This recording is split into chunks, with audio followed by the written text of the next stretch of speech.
So I mean, I think that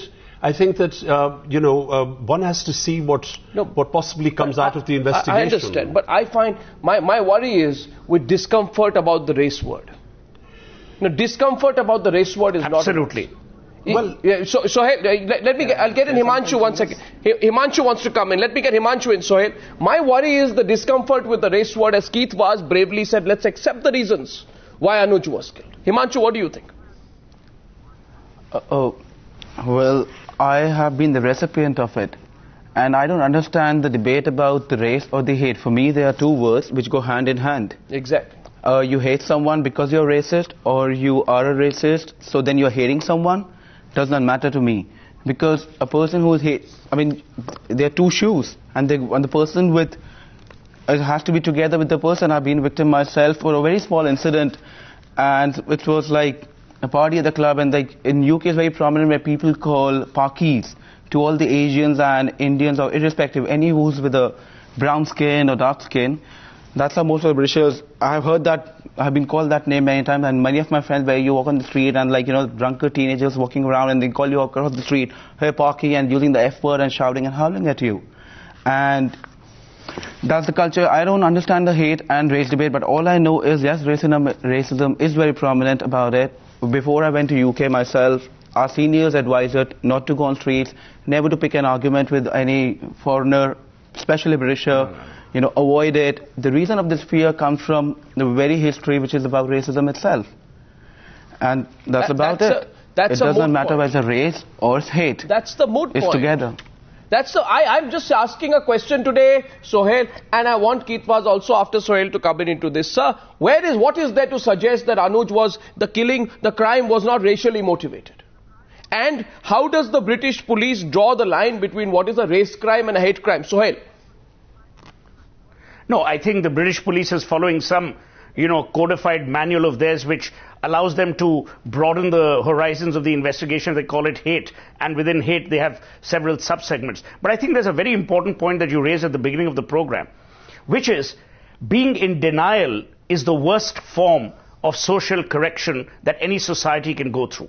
So if you're in denial about the fact that because you are who you are and because you're an evolved society, racism doesn't exist, it's silly.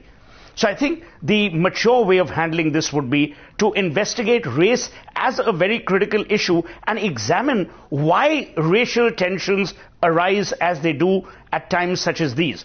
The logic is fairly clear that, there is an economic downturn, there are economic considerations, people feel resentful. It's more resentment that, look, these guys come into our country and take away jobs meant for us or take away our livelihood. So there is that reality that we need to contend with. And finally, to extend the argument, Arnab, is that it's not about murder. It's not about, unprovoked aggression. No. It's about the attitude with which you kill, and more importantly, the attitude with which you investigate. And both need, to my mind, some level of maturity and gravitas. And Mr. Vaaz, I'd like to share, as I seek your reaction, I'd like to share one statistic with you, Mr. Vaaz. Times Now was reporting on the race attacks in Australia. Suhel and all our viewers will remember. Absolutely. We felt that whenever there is a sense of denial, then what happens is that the incidents keep increasing. In 2008, I remember there were 11 Indians who were either killed or injured in Australia in these kind of attacks. They ignored it, then it went up to 52 Indians the next year. They ignored it, then it went up to 103 or 110 Indians in 2010. So therefore the appeal goes out, Mr. Vaaz, that you are one of the most prominent politicians there. You're in Manchester. But you're going to have to, Mr. Vaaz, unsolicited advice, take it beyond symbolism. I'm sure you also believe that you're going to have to address the root causes to get back the confidence of the Indian community. Absolutely right. The first thing is, we need to establish the full facts. Yeah. And the key people who can help us in this are those who were standing around Anuj at the time that he was murdered. The second thing to establish is, was this isolated, or is this something that is beyond a single murder? The third issue is that this is not Britain of the 1960s. We have an absolute understanding of race issues at the moment. The Greater Manchester Police understand it more than anyone else, and that is why I'm here today. I'm here today to go from this studio to meet with senior police officers, to ask them what has happened, to make sure that they and everyone else is aware that the community, that the family, that everyone else will not be satisfied until there is a conviction for the person responsible, whoever that is, responsible for this murder, and someone has been charged today. And secondly, to see whether it is an individual offence or is it wider? These are the issues that have to be dealt with. My worry, Mr. Vaaz, is about this categorization as an individual offence. Of course, it's an individual offence, but it's more than that. Suhel wanted to come in. Dalip, I'm coming to you. Suhel wanted to come in. You see, while I appreciate the glorious and genuine aspirations that Keith Vaaz has, there are 2 or 3 things that are going to happen. One is, as Keith suggested, albeit tangentially, you are bringing brand Britain back into some kind of cloud, under some kind of cloud, which you don't need, especially in a year when London is hosting the Olympics. Number 2, racism is also sociological as much as it is because of the kind of laws, deterrent laws that you have set up. So to classify it merely as a hate crime and then let it pass, to my mind, will be, operation successful, patient dead. That's actually, Suhel has a point there, because I remember exactly, it's like deja vu today. We discussed this in what happened in Australia. Initially in Australia, all the attacks were underplayed, were called individual cases, were called individual aberrations, and in fact, there was an attempt at trying to do a terrible public relations exercise with the Australian government, tried to carry out some 7-star junkets flying down some Indian journalists club class to Australia to talk about, how popular Indian food is in Australia. That's not what we want.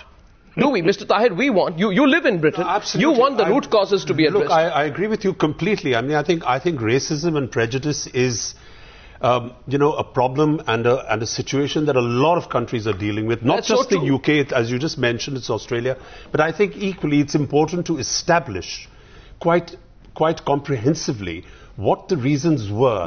I think perhaps one should just take a step back to see that, I mean, before we actually know it's a crime that was motivated on racist grounds, I mean, let's find out if it truly was. And if it was, then I don't think that... I think Keith wanted to come I don't think we should back off from it at all. Keith wants to come in and make a point. Mr. Vaaz, go ahead, Mr. Vaaz. Stopped on the phone. It was going brilliantly. Mr. Vaaz?